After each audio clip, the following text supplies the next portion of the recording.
أعوذ بالله من الشيطان الرجيم بسم الله الرحمن الرحيم أم حسبتم أن تتركوا ولما يعلم الله الذين جاهدوا منكم ولم يتخذوا من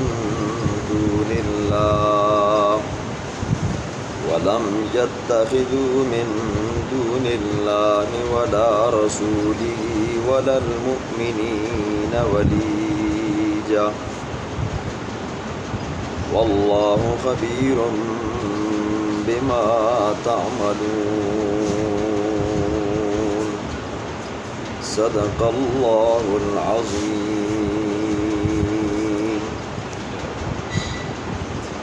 کل کے درس میں آپ نے جہاد کے اسباب کو، جہاد کی علتوں کو سنا تھا۔ فرمایا میرے پاک پیغمبر ان کفار کے ساتھ جہاد کر، کیونکہ انہوں نے عہد شکنی کی ہے، آپ کے ساتھ وعدہ کیا ہے، وعدے کی پھر خلاف ورزی کی ہے۔ ان کے ساتھ جہاد کر کیونکہ انہوں نے آپ کو مکہ سے نکالا ہے۔ میرے پاک پیغمبر جہاد کر ان کے ساتھ، انہوں نے جنگ کرنے کے اندر ابتدا کی ہے۔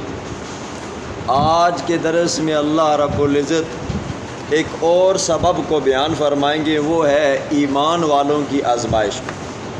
ساتھ میں اللہ رب العزت مسجد کے آباد کرنے والوں کے فضائل کو بیان فرمائیں گے۔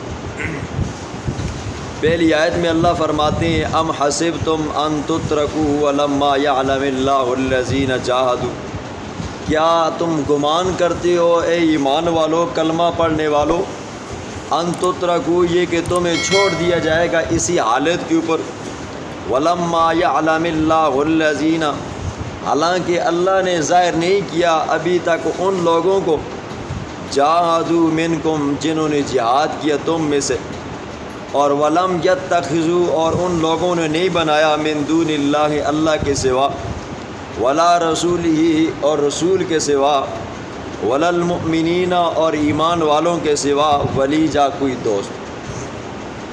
قرآن کی یہ آیت کریمہ یہ بتلاتی ہے کہ ایمان والے کلمہ گو مسلمان یہ گمان نہ کریں کہ ہم نے بس کلمہ پڑھ لیا ہے، اب اس کے بعد ہمارے اوپر کوئی فرائض نہیں ہوتا۔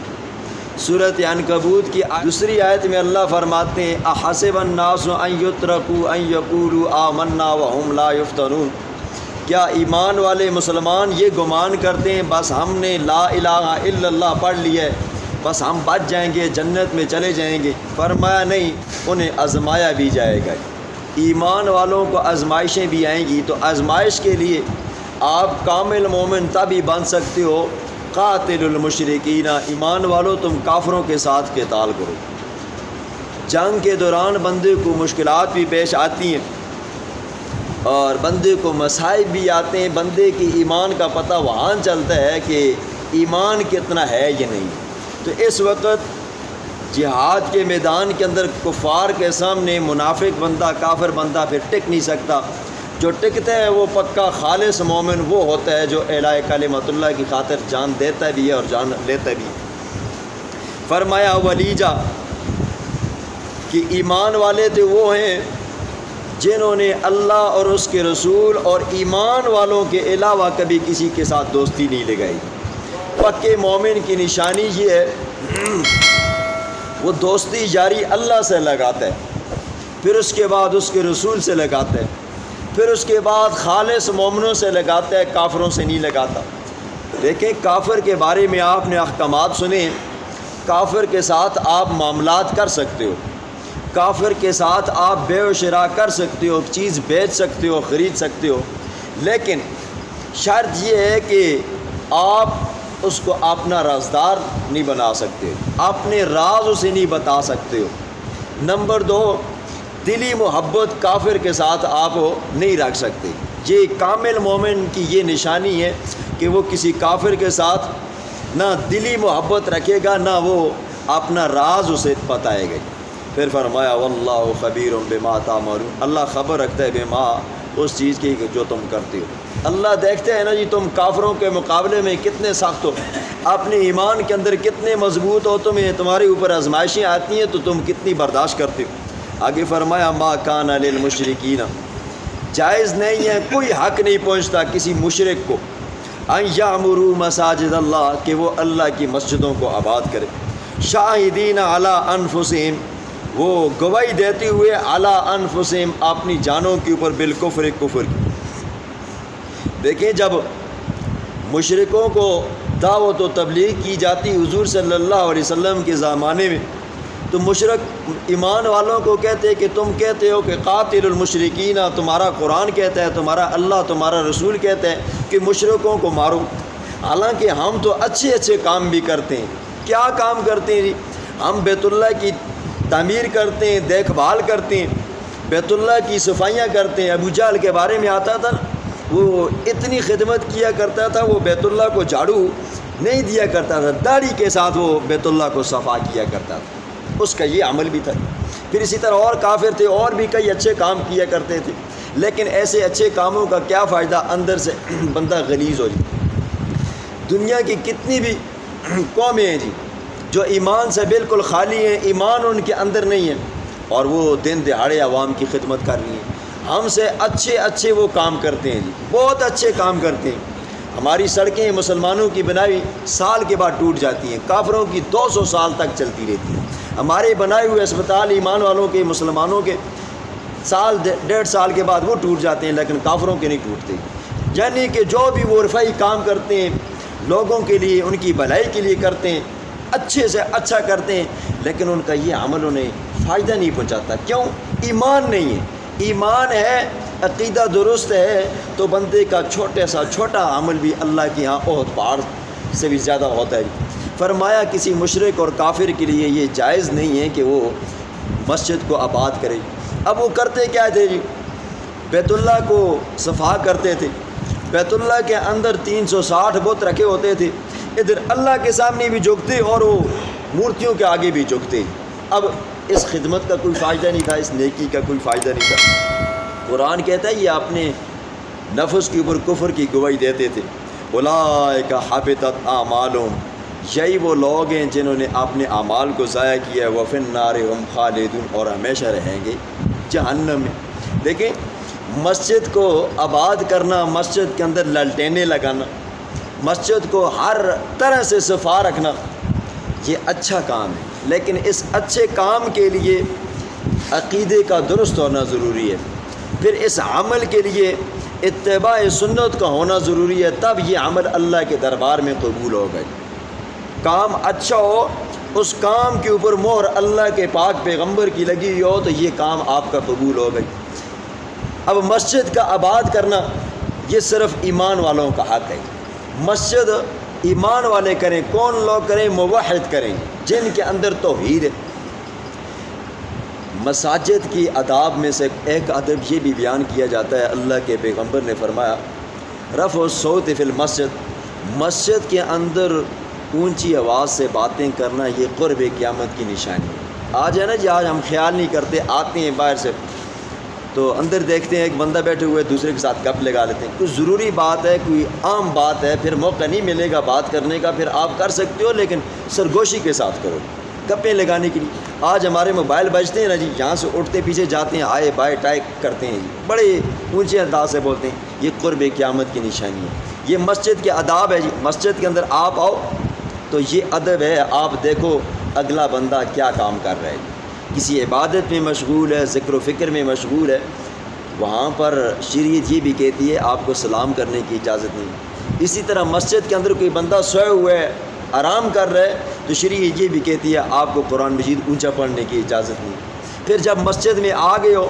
اور مسجد کی اب صفائی بھی دیکھنی ہے۔ اللہ کے پاک پیغمبر ایک مرتبہ نماز پڑھانے کے لیے آگے مصلی پہ گئے تو دیکھا دیوار کے اوپر ریشہ تھا جی، نلی تھی، تھوک تھا۔ اللہ کے پاک پیغمبر نے پتھر اٹھایا اور چھلکا سا اٹھایا اور اس تھوک کو صاف کر دیا۔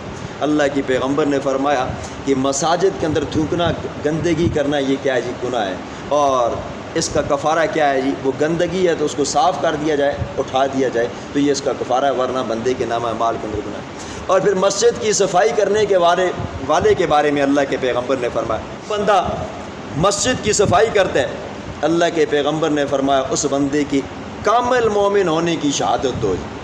مسجد کی صفائی کرتا ہے، مسجد کا خیال کرتا ہے، مسجد کی ہر ضروریات کو پورا کرتا ہے، اللہ کے پیغمبر نے فرمایا اس کی ایمان کی گواہی دو۔ پھر اسی طرح اللہ کے پیغمبر نے فرمایا، ترمذی کی روایت میں آتا ہے، جو بندہ صبح کے وقت اور شام کے وقت مسجد میں آتا ہے، صبح اور شام کا اس لیے ذکر کیا ہے کیونکہ عام طور پر بندہ ان دو ٹائموں میں سستی کرتا ہے، تو فرمایا اس بندے کی ایمان کی بھی گواہی دو۔ پھر ایک حدیث میں آتا ہے، اللہ کے پیغمبر نے فرمایا، جو بندہ مسجد کی دیکھ بھال کے لیے مسجد میں آتا ہے، مسجد کا انتظام کرتا ہے، مسجد کے اندر ضروریات کو پورا کرتا ہے، فرمایا یہ بندہ اللہ کے گھر کا مہمان، یہ اللہ کا مہمان ہے۔ اب میزبان کے اوپر یہ حق بنتا ہے کہ وہ اپنے مہمان کی مہمان نوازی کرے۔ اسی طرح اللہ کے پاک پیغمبر کے زمانے میں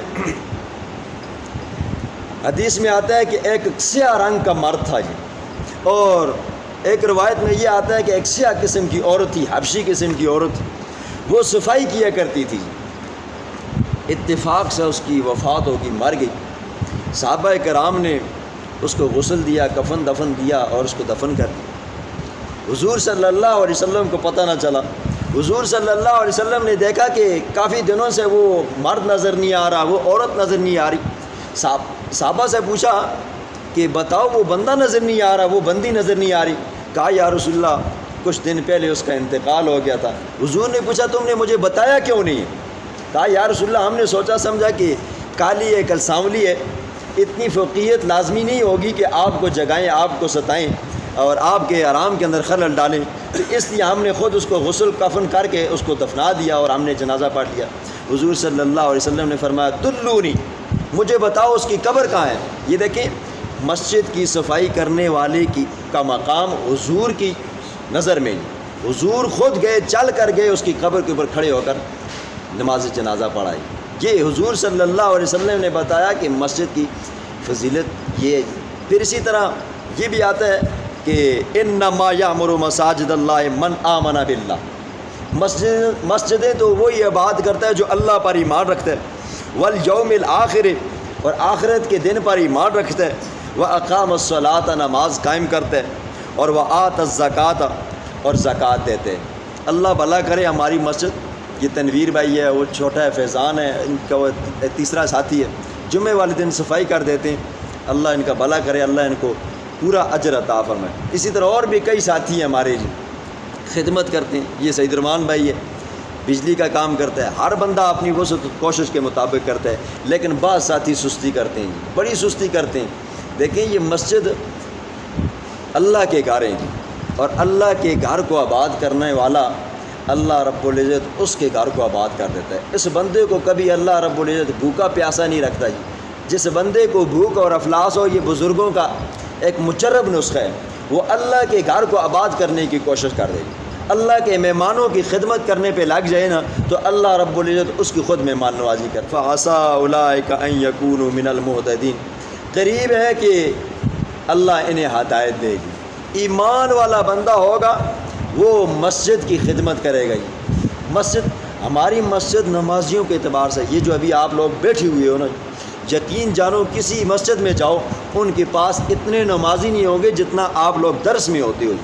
ہمارے درس کی تعداد ان کے نمازیوں سے زیادہ ہے، لیکن کیا ہے جی، فضول بیجا خرچی ہے جی، کوئی پوچھنے والا نہیں ہو۔ یہاں پہ پوچھنے والا نہیں ہے، لیکن آنکھیں بند ہوگی میرے بھائیوں، وہاں پہ پوچھنے والا ہوگا جی۔ پھر اللہ پوچھے گا نا جی میرے گھر کے ساتھ تم نے کیا حاصل کیا تھا، میرے گھر کا تم نے دیکھ بھال نہیں کی تھی۔ اس لیے اللہ رب العزت ہمیں مسجد کی خدمت کرنے کی توفیق عطا فرمائے۔